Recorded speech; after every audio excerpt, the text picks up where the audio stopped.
الحمد لله نحمده ونستعينه ونستغفره ونؤمن به ونتوكل عليه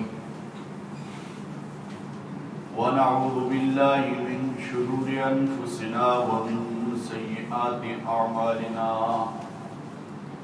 من يهده الله فلا مضل له ومن يضلله فلا هادي له ونشهد أن لا إله إلا الله وحده لا شريك له ونشهد أن سيدنا وسندنا وشفيعنا وحبيبنا وطبيب قلوبنا سيد المرسلين إمام الأنبياء وخاتم النبيين محمد رسول الله صلى الله عليه وعلى آله وأصحابه وبارك وسلم تسليما كثيرا أرسله بالحق بشيرا ونذيرا وداعيا إلى الله بإذنه وسراجا منيرا أما بعد فقد قال الله تبارك وتعالى في كلام المجيد والفرقان الحميد أعوذ بالله من الشيطان الرجيم بسم الله الرحمن الرحيم قل لو كان البحر مدادا لكلمات ربي لنفد البحر قبل أن تنفد كلمات ربي ولو جئنا بمثله مددا قل إنما أنا بشر مثلكم يوحى إلي أنما إلهكم إله واحد فمن كان يرجو لقاء ربه فليعمل عملا صالحا ولا يشرك بعبادة ربه أحدا صدق الله مولانا العظيم وصدق رسوله النبي الأمي الكريم ونحن على ذلك لمن الشاهدين والشاكرين والحمد لله رب العالمين رب اشرح لي صدري ويسر لي أمري واحلل عقدة من لساني يفقهوا قولي رب زدني علما رب زدني علما رب زدني علما رب زدني عملا رب زدني عملا رب زدني عملا رب يسر ولا تعسر وتمم بالخير سبحانك لا علم لنا إلا ما علمتنا إنك أنت العليم الحكيم درود پاک اللهم صل على محمد وعلى آل محمد كما صليت على إبراهيم وعلى آل إبراهيم إنك حميد مجيد اللهم بارك على محمد وعلى آل محمد كما باركت على إبراهيم وعلى آل إبراهيم إنك حميد مجيد يا رب صل وسلم دائما أبدا على حبيبك خير الخلق كلهم نہایت ہی قابل احترام بزرگوں دوستوں بھائیوں قرآن کریم فرقان حمید سورہ کاف کی آخری آیات کلمات آپ حضرات کے سامنے تلاوت کی اللہ جل جلالہ وعم نوالہ ان آیات کریمات کے اندر توحید کو بھی بیان فرما رہے ہیں رسالت کو بھی بیان فرما رہے ہیں اور معاد یعنی قیامت کے بعد جو کچھ ہوگا اس کو بھی بیان فرما رہے ہیں گزشتہ آیات کلمات کے اندر اللہ رب العزت نے مومنین کا ذکر فرمایا کہ ایمان والے وہ ہوتے ہیں جو اعمال صالحہ کرتے ہیں نیک عمل کی طرف آتے ہیں دوڑتے ہیں نماز ایک نیک عمل ہے اور ایک فریضہ ہے، اور سب سے بڑا فریضہ ہے۔ نفل اعمال صالحہ ہیں، قرآن کی تلاوت اعمال صالحہ ہیں، ذکر اعمال صالحہ ہیں، اور نیک لوگوں کی مجلس اختیار کرنا اعمال صالحہ ہیں، برے لوگوں سے بچنا اعمال صالحہ ہے، حج، زکوٰۃ، خیرات، صدقات، ایصال ثواب، دعا، درود، یہ کیا ہے؟ اعمال صالحہ ہیں۔ اللہ فرماتا ہے ایمان والے وہ ہیں جو اعمال صالحہ کرتے ہیں، اور ان کے لیے ہم نے مہمان خانہ جنت الفردوس بنایا ہے۔ پچھلی آیات میں یہ فرمایا گیا تھا کہ جو اللہ کو نہیں مانتے اور اللہ کی باتوں کا مذاق اڑاتے ہیں، اللہ کے رسولوں کا مذاق اڑاتے ہیں، ان کا مہمان خانہ جہنم ہے۔ اور مومنین کے لیے بیان فرمایا کہ مومنین کا مہمان خانہ کانت لہم جنات الفردوس نزلا، ان کا مہمان خانہ جنت الفردوس ہے۔ یہ نہیں کہا کہ ان کا مہمان خانہ جنت ہے، جنت الفردوس کہا۔ باقی آیات کلمات سے یہ بات واضح ہوتی ہے کہ اللہ نے صرف جنت کا ذکر فرمایا ہے۔ وَبَشِّرِ الَّذِينَ آمَنُوا وَعَمِلُوا الصَّالِحَاتِ، اے ایمان والو جو اعمال صالحہ کرتے ہیں ان کو بشارت دے دی جائے، أَنَّ لَهُمْ جَنَّاتٍ تَجْرِي مِن تَحْتِهَا الْأَنْهَارُ، عام جنت کا ذکر ہے، لیکن یہاں پہ خصوصی طور پر ارشاد فرمایا کیونکہ یہ بات ان لوگوں کے بعد ذکر کی گئی ہے، وہ لوگ جو عمل تو دنیا کے اندر کرتے ہیں لیکن ان کے اندر اخلاص بھی موجود ہوتا ہے لیکن صدق موجود نہیں ہوتا، تو لوگ انہیں سمجھتے ہیں کہ یہ لوگ تو بڑے نیک لوگ ہیں، اور ان کے اندر کیا ہوتی ہے؟ ریاکاری ہوتی ہے، وہ ریاکاری کی وجہ سے کرتے ہیں۔ تو اللہ رب العزت فرماتے ہیں ان کے اعمال کا بدلہ ہم قیامت کے دن جہنم سے دیں گے، جہنم سے دی جائے۔ لیکن اس کے بالمقابل وہ لوگ جو انہی کی طرح نظر آتے ہیں، نماز وہ بھی پڑھتے ہیں، نماز یہ بھی پڑھتے ہیں، روزہ وہ بھی رکھتے ہیں، روزہ یہ بھی رکھتے ہیں، مسجد کی صفوں میں وہ بھی کھڑے ہوتے ہیں اور یہ بھی کھڑے ہوتے ہیں۔ صحابہ اکرام سے پوچھا گیا کہ یہ کن لوگوں کے بارے میں ارشاد ہے؟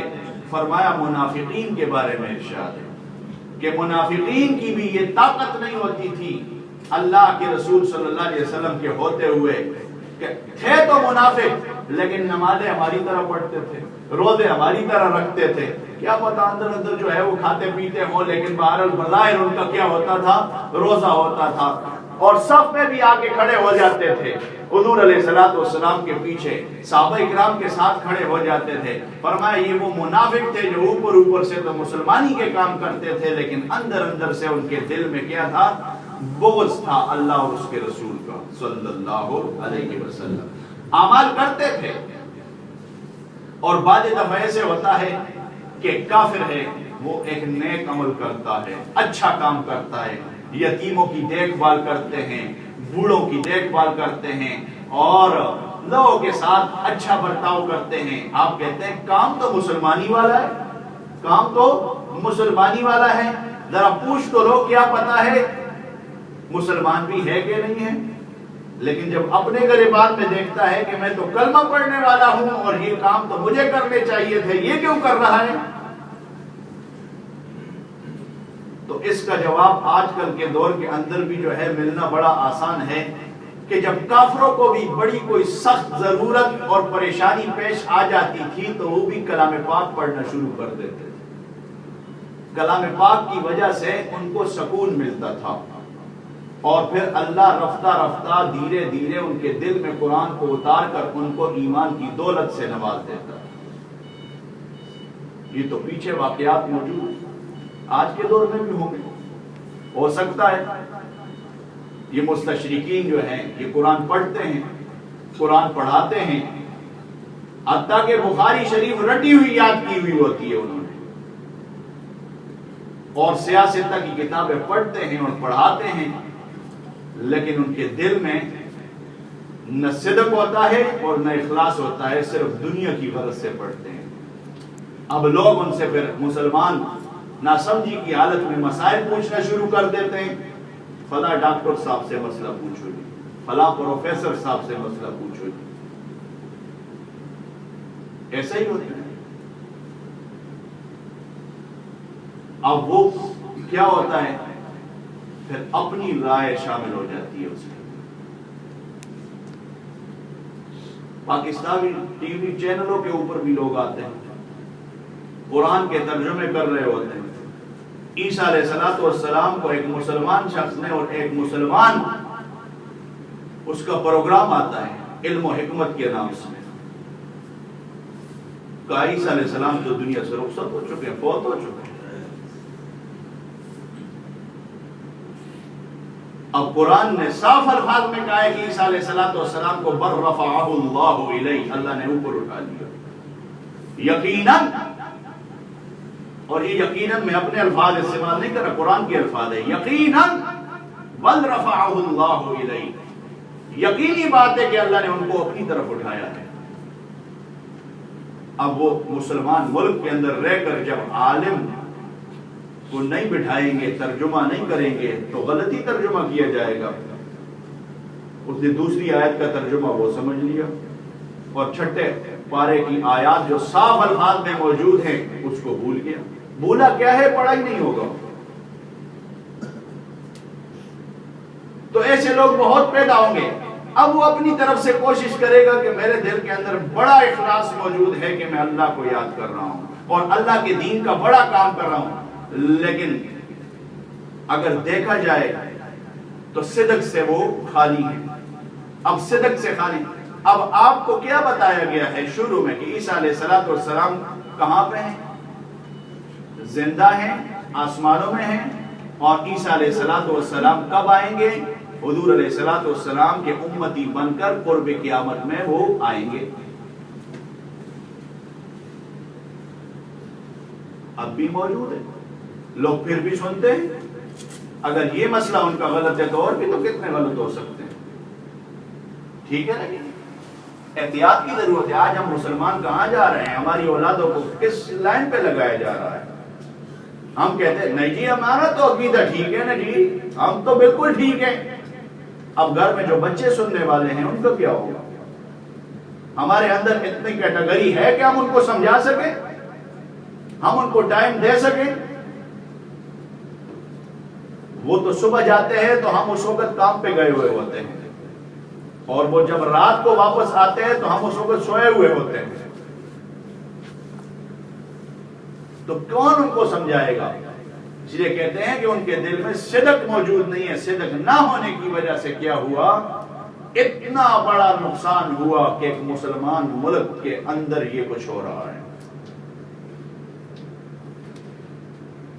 تو رب العالمین ارشاد فرماتے ہیں ان لوگوں کو جنت الفردوس ملے گا جو اعمال صالحہ کریں گے. اعمال صالحہ کس کے طریقے کے مطابق کریں گے؟ اب بتائیں جی، دونوں دو جمعوں سے لگا ہوا. اعمال صالحہ کس کے طریقے کے مطابق کریں گے؟ حضور پاک صلی اللہ علیہ وسلم کے طریقے کے مطابق کریں گے. حضور پاک صلی اللہ علیہ وسلم کے طریقے کے مطابق نہیں ہوگا، ان کی بات سے ہٹ کر بات ہوگی تو پھر اللہ کو قابل قبول نہیں ہے. چاہے یہ کتنی بھی کوششیں کر لیں، یتیموں کو کھلائیں، غریبوں کو کھلائیں اور سب لوگوں کو دوسرا کریں. دنیا میں اللہ کہتے ہیں ان کو اجر دے دیا جاتا ہے، دنیا میں اجر دے دیے، لیکن آخرت میں تو صرف مسلمان کے لیے اجر ہے. لیکن ہم مسلمان وہاں پہ بالکل صفر ہے، زیرو ہے. کوشش کرنی چاہیے. یتیموں کا خیال رکھنا مسلمان کا کام. حضور پاک صلی اللہ علیہ وسلم کے آنے سے پہلے تو یتیم کا کوئی دیکھ بھال نہیں کرتا تھا. حضور علیہ السلام آئے اور یتیم کے سر پر ہاتھ رکھا اور ساتھ ہی بشارت دی کہ ہاتھ کے نیچے جتنے بال آئیں گے اتنے بالوں کے برابر اللہ نیکی عطا فرمائے گا. اور دوسری بات یہ فرمائی کہ جو کسی بیوہ کی کفالت کا ذمہ لے گا، اس کے لیے انتظامات کرے گا، اللہ رب العزت جنت میں اس کو محل عطا فرمائے گا. ایسا محل ہوگا، یاقوت سے بنا ہوا محل ہوگا، اور وہ یاقوت ایک ہی ہوگا، ایک یاقوت کے اندر محل ہوگا.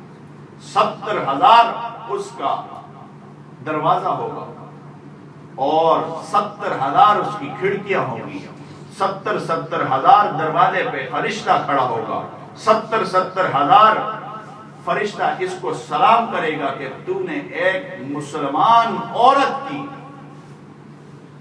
دنیا کے اندر ذمہ داری لی تھی، آج اس کا بدلہ اللہ تجھے یہ عطا کرتا ہے۔ صرف یہ نہیں، اس پر بس نہیں، اور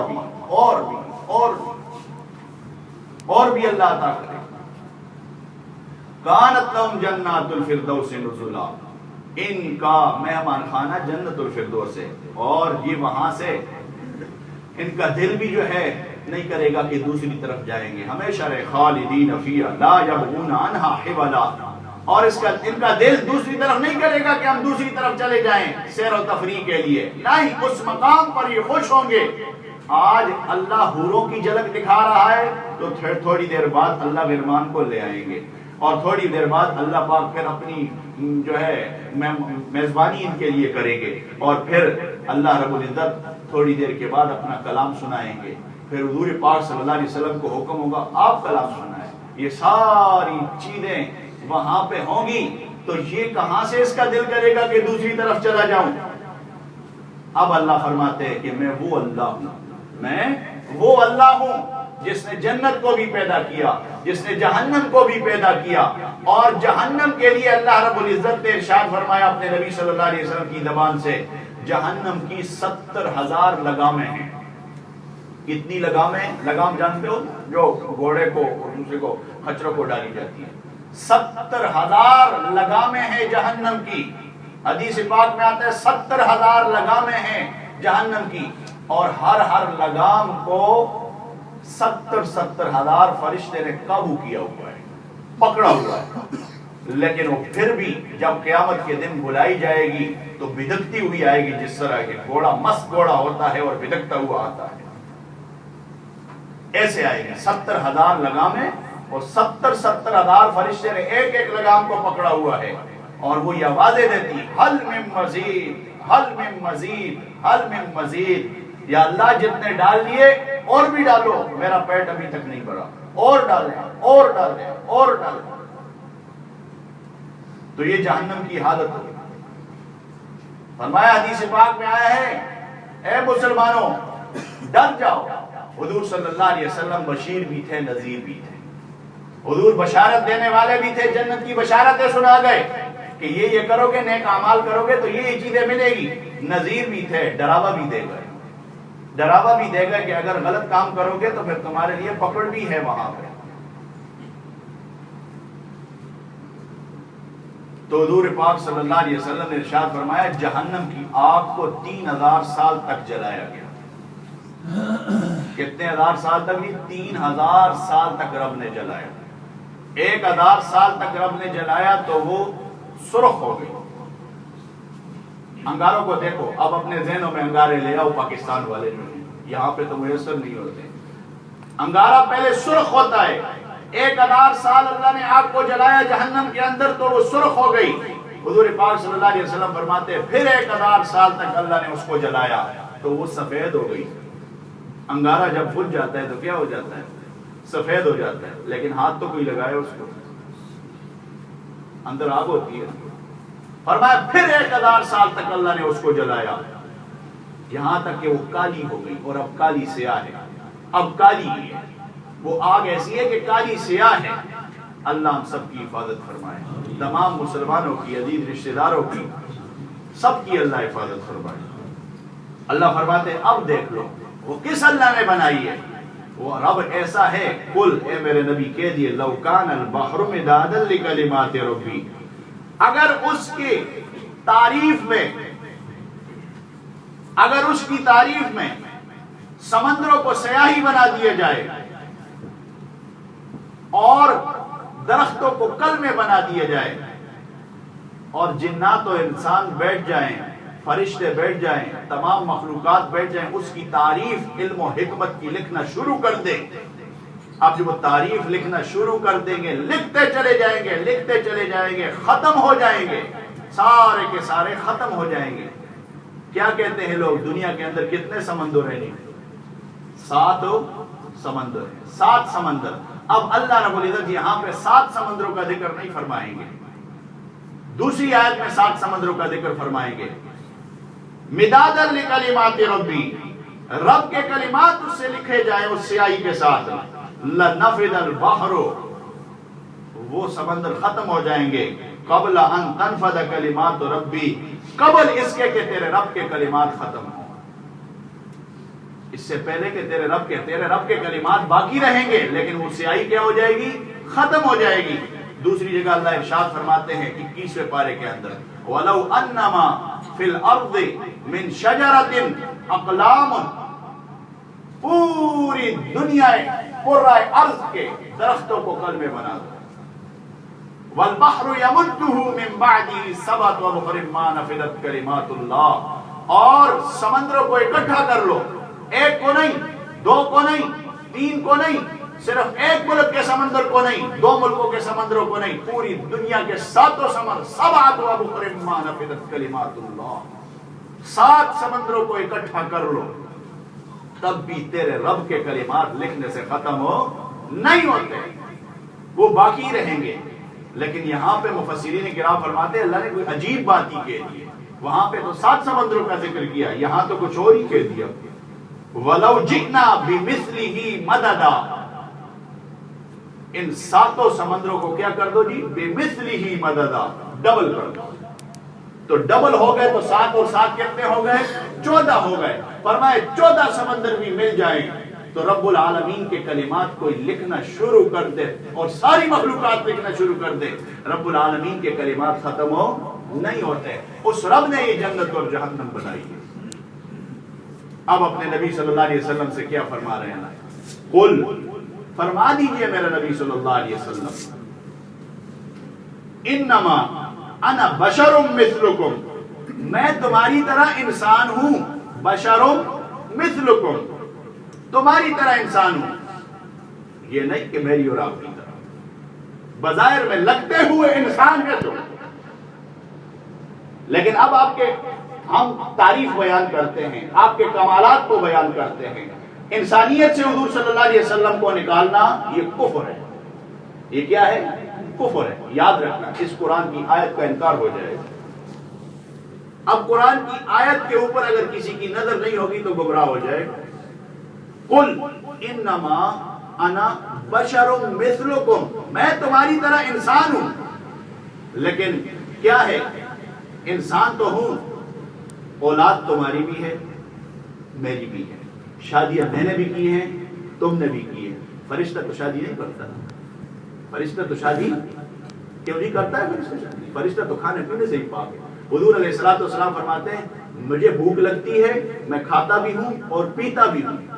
اور یہاں تک کہ حضور صلی اللہ علیہ وسلم کے بارے میں ارشاد ہے کہ حضور ٹھنڈا پانی استعمال کرتے تھے.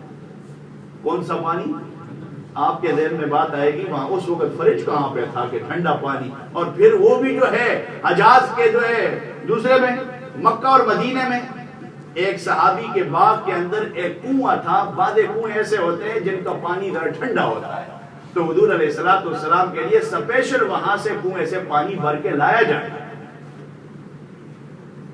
اب یہاں پہ حاجی امداد اللہ مہاجر مکی رحمت اللہ علیہ کیا فرماتے ہیں؟ فرماتے ہیں اپنے شاگرد کو حضرت اشرف علی تھانوی رحمت اللہ علیہ کو کہ میاں اشرف علی ٹھنڈا پانی پیا کرو تاکہ رگ رگ سے رب کا شکر ادا ہو. ہمارے حضرت جی کس حدیث کا حوالہ ہے؟ فرمایا کہ نہیں پڑھا حضور علیہ السلام ٹھنڈا پانی استعمال کرتے تھے. اس کے اندر خیر ہے کہ جب بندہ ٹھنڈا پانی گرمیوں کے اندر پیتا ہے تو اس کا کیا مزہ ہوتا ہے.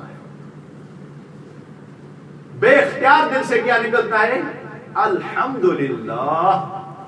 کیوں جی نکلتا ہے کہ نہیں نکلتا؟ اگر ایک مسلمان ہو بے اختیار اس کے دل سے نکلے گا.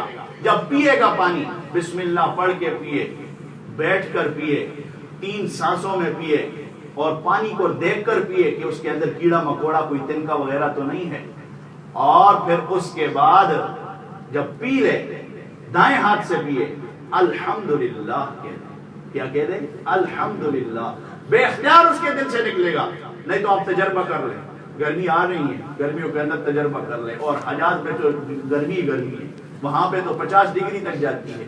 ہاں تو یہاں پہ جو ہے ہم یہ دیکھیں کہ رب العالمین ارشاد فرماتے ہیں اے میرے نبی ان سے کہہ دے کہ میں آپ کی طرح انسان ہوں لیکن اب آپ سے الگ کیا جائے گا.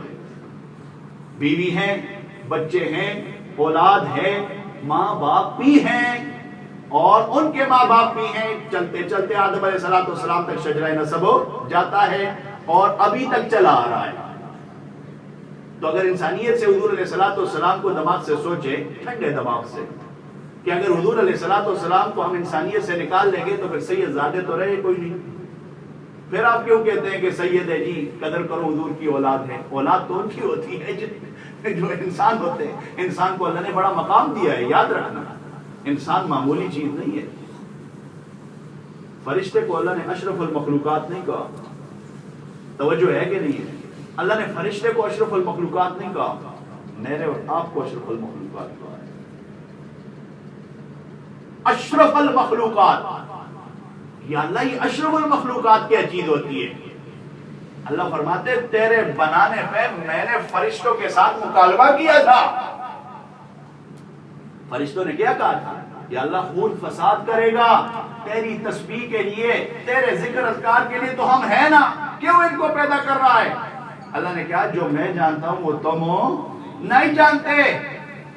تمہارے اندر تو گناہ کا مادہ ہے ہی نہیں ہے، نہ کھاتے ہو نہ پیتے ہو، نہ بھوک لگتی ہے نہ پیاس لگتی ہے. یہ ایسی مخلوق ہوگی جو کھائے گی پیے گی.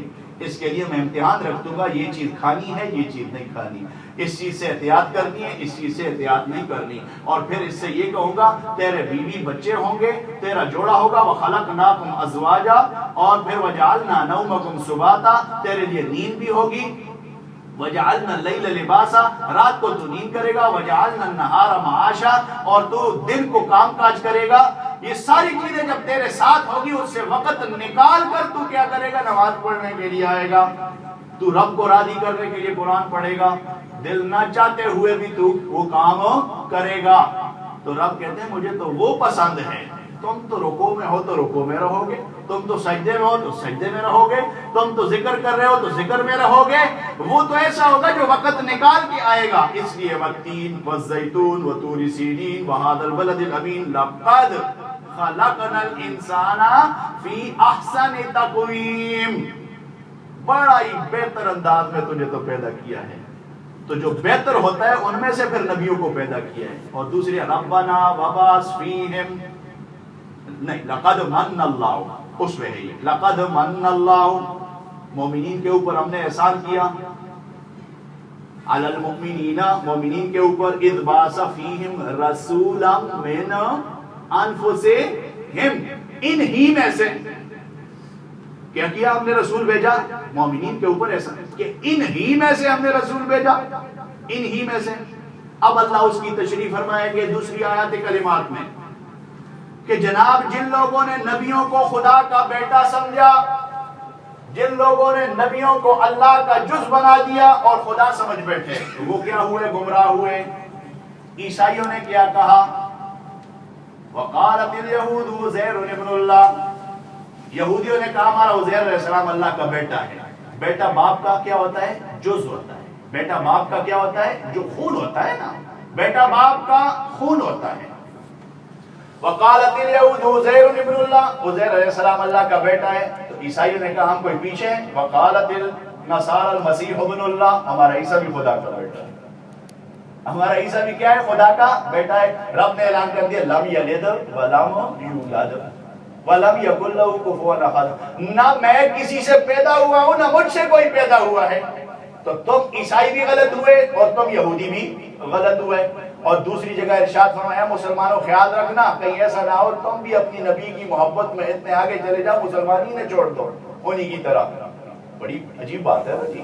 وَجَعَلُوا لَهُ مِنْ عِبَادِهِ جُزْءًا، اور تمہیں کیا ہو چکا ہے؟ اللہ کہتے ہیں وَجَعَلُوا لَهُ مِنْ عِبَادِهِ جُزْءًا، کہ میرے بندوں کو جن کو میں نے پیدا کیا ہے، جن کو میں نے پیدا کیا، مِنْ عِبَادِهِ جُزْءًا، میرا جز بناتے ہو.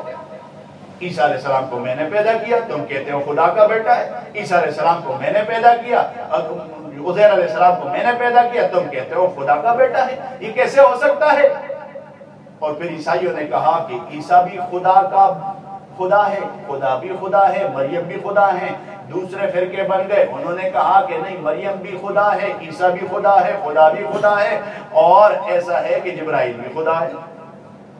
اور کچھوں نے ایسا عقیدہ کر لیا کہ جبرائیل بھی خدا ہے، عیسیٰ بھی خدا ہے، اللہ بھی اللہ ہے، اور حضرت مریم معاذ اللہ خدا کی بیوی ہے۔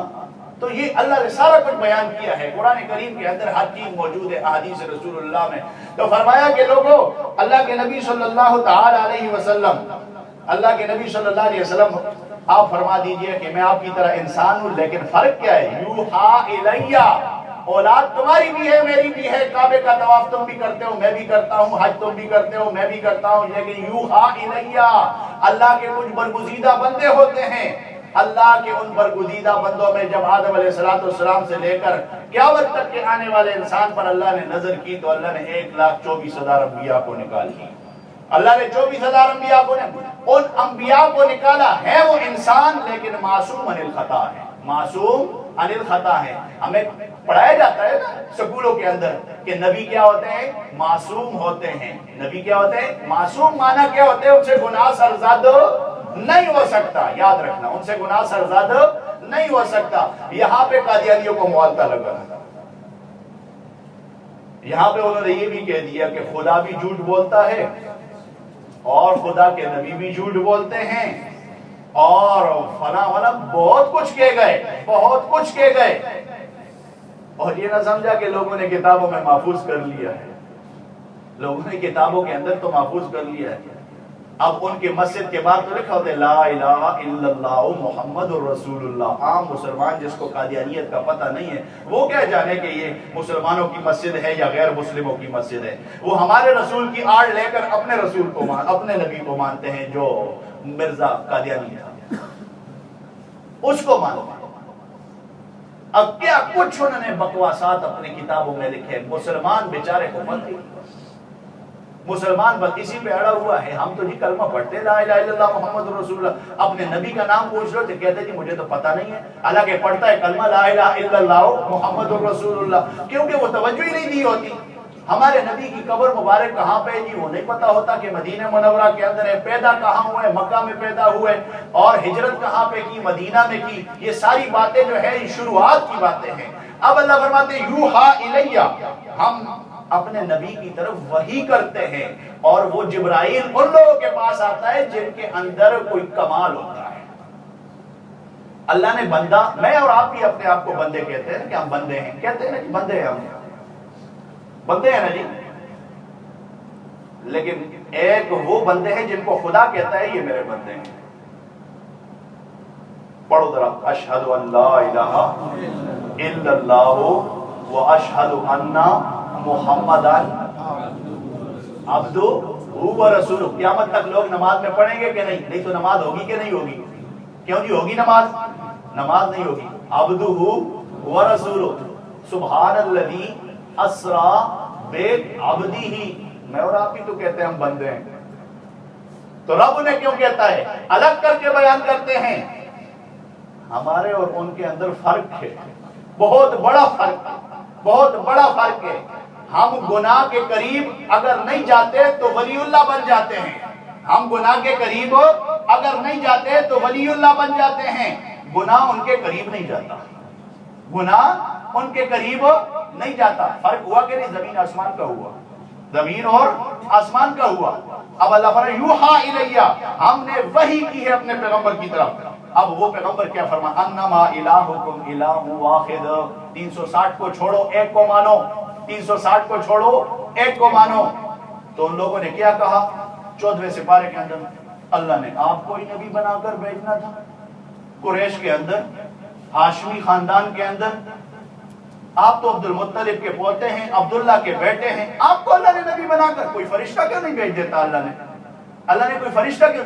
اللہ نے کہا اس لیے آپ کے اندر سے بھیجا ہے اور اس کو مقام دیا ہے تاکہ آپ کو سمجھ آ جائے کہ نماز کس طرح پڑھنی ہے، تکلیفیں کس طرح برداشت کرنی ہے، روزہ حج زکات کس طرح کرنا ہے، تاکہ آپ کو اگر فرشتہ ہوتا تو تب بھی آپ نے کہہ دینا تھا، کیا کہہ دینا تھا جی؟ فرشتہ ہوتا تو کہہ دینا یہ تو فرشتہ ہے جی، نہ کھاتا ہے نہ پیتا ہے، ہم ایسے کیسے کر سکتے؟ جس طرح آج کل ہماری بھی عادت ہوتی ہے، وہ تو بڑے لوگ گزر گئے جی، پیر عبد القادر جیلانی رحمۃ اللہ علیہ بھی بڑے لوگ گزر گئے، جنید بغدادی بھی بڑے لوگ گزر گئے، شبلی رحمۃ اللہ علیہ بھی بڑے لوگ گزر گئے، ہم کہاں کمزور لوگ ہیں؟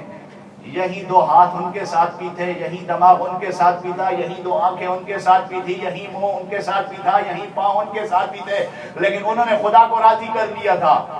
انہوں نے خدا کو جب راضی کر لیا تھا، حرام سے اپنے آپ کو بچایا، حلال کی طرف گئے اور حلال پہ اتنا پکا قرآن کو پڑھتے گئے، خدا کی جو ہے تعلیمات ان کے اندر آتی چلی گئی، تو اللہ رب العزت نے مقام عطا فرما دیا ہے۔ آج بھی کوئی بننا چاہے تو بن سکتا ہے، لیکن یہ دنیا یہ پیٹ ہمیں چھوڑتی کہاں پہ ہے؟ کیوں جی چھوڑتی؟ اب حرام چیز آ جائے تو ہم کہتے ہیں جی آج کھا لو کل نہیں کھا، کل سے توبہ کرو، کل سے توبہ کرو، کیوں یہ سر ہے؟ آج ہی نماز پڑھو جی، نماز، کیونکہ اس سے اللہ کا قرب نصیب ہوگا، اور کل جمعے سے شروع کروں گا جی انشاءاللہ اتنا بڑا کہتے ہیں، بندہ کہتا ہے پتہ نہیں کون سی جگہ فتح کر کے آ رہا ہے یا فتح کرنے جا رہا ہے۔ اب جو ہے نماز کے لیے جو اللہ نے فرض کی ہے، تو اللہ کہتا ہے، اللہ کے نبی انما الہکم الہ، ایک اللہ کی پوجا کرنا شروع کر دو، اس کو پکارنا شروع کر دو۔ اب فمن کان یرجو لقاء ربہ، اگر تمہارے دل میں یہ خوف ہے خدا سے ملاقات کرنی ہے انشاءاللہ ملاقات، نبی فرما رہے ہیں صلی اللہ علیہ وسلم، اگر تمہارے دل میں یہ خوف امید ہے کہ ہم جو ہے امید بھی اور خوف بھی ہے کہ ہم اللہ سے ملاقات کریں گے، فلیعمل عملا صالحا، نیک اعمال کرنا شروع کر دو، نیک اعمال کرنا شروع کر دو، ولا یشرک، نبی فرما رہے ہیں ولا یشرک بعبادت ربی، خدا اپنی عبادتوں میں خدا کے علاوہ کسی کو شریک نہ ٹھہراؤ، گمراہ ہو جاؤ گے۔ رب کو رب جانو، رسول کو رسول جانو، صحابہ کو صحابہ جانو، اولیاء کو اولیاء جانو، تب جا کے جب مقامات پتہ چل جائیں گے۔ اب بیٹا ہے تو بیٹے کو بیٹے کا درجہ دینا ہے نا، نہیں، اب بیوی ہے تو بیوی کو بیوی کا درجہ دینا ہے، بیٹی ہے تو بیٹی کو بیٹی کا درجہ دینا ہے۔ اب اگر کوئی غلط طریقے سے استعمال کر لے گا تو کیا ہو جائے گا؟ لوگوں کی نظروں میں بھی گر جائے گا اور آخرت میں تو ہے ہی گرا ہوا۔ اسی اللہ فرماتے ہیں مقامات پہچانو، اللہ مجھے اور آپ کو رسول کا مقام پہچاننے کی توفیق نصیب فرما دے اور اپنا مقام پہچاننے کی توفیق نصیب۔ آخر دعوانا الحمدللہ رب العالمین۔